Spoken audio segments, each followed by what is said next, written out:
ജനം ടിവി വാർത്താ സംഘത്തിന് നേരെ സിപിഎം പ്രവർത്തകരുടെ ആക്രമണം. തിരുവനന്തപുരം വഞ്ചിയൂരിൽ മഴക്കെടുതി റിപ്പോർട്ട് ചെയ്യാനെത്തിയപ്പോഴാണ് മുൻ സിപിഎം കൗൺസിലർ വഞ്ചിയൂർ ബാബുവിന്റെ നേതൃത്വത്തിലുള്ള സംഘം ആക്രമണം നടത്തിയത്. വനിതാ റിപ്പോർട്ടറെ അധിക്ഷേപിക്കുകയും ക്യാമറയ്ക്ക് കേടുപാടുകളും വരുത്തുകയുമായിരുന്നു. വിഷയത്തിൽ വഞ്ചിയൂർ പോലീസ് കേസെടുത്തു. വിവരങ്ങളുമായി എസ് ശാലിനി ചേരുന്നുണ്ട്. ശാലിനി, രാവിലെ മുതൽ തന്നെ നമ്മൾ ആ ദൃശ്യങ്ങൾ കണ്ടുകൊണ്ടിരിക്കുന്നത് ഒരു മാധ്യമ പ്രവർത്തക എന്നതിലുപരി ഒരു വനിതയോട് അല്ലെങ്കിൽ ഒരു സ്ത്രീയോടാണ് ഇത്തരത്തിലൊരു അധിക്ഷേപം കാണിച്ചിരിക്കുന്നത്. മാത്രമല്ല, ഒരു മാധ്യമ സ്ഥാപനം എന്ന് പറയുന്നത് ജനങ്ങളുടെ ഒരു പ്രതിനിധി കൂടിയാണ്. അവരുടെ കെടുകാര്യസ്ഥത അല്ലെങ്കിൽ വികസനമില്ലായ്മയെ ചോദ്യം ചെയ്യുമ്പോൾ ഇത്തരത്തിലൊരു ഗുണ്ടായിസമാണ് തന്നെയല്ലേ അവർ അവിടെ കാണിച്ചുകൊണ്ടിരുന്നത്?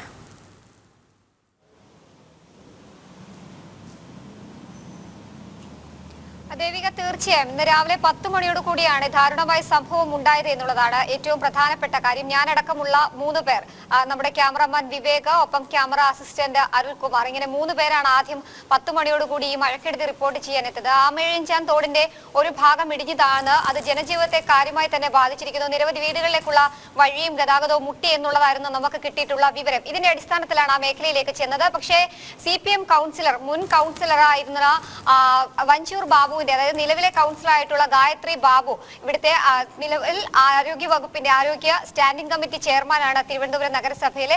അവരുടെ പിതാവാണ് നമുക്ക് നേരെ ഇത്തരത്തിൽ ആക്രമണം നടത്തിയത്. ഒപ്പം ചില CPM ഗുണ്ടകളും ഉണ്ടായിരുന്നു, അല്ലെങ്കിൽ CPM പ്രവർത്തകരും ഉണ്ടായിരുന്നു എന്നുള്ള ഗുണ്ടായിസം തന്നെയാണ് ഞാനടക്കമുള്ള വനിതാ പ്രവർത്തകയ്ക്ക് നേരെയും ഒപ്പം തന്നെ നമ്മുടെ ടീമിന് നേരെ നടത്തിയത്. ക്യാമറയുടെ LCD സ്ക്രീൻ അടക്കം നശിപ്പിക്കുന്ന സാഹചര്യം അവരുടെ ഭാഗത്തു നിന്നുണ്ടായി.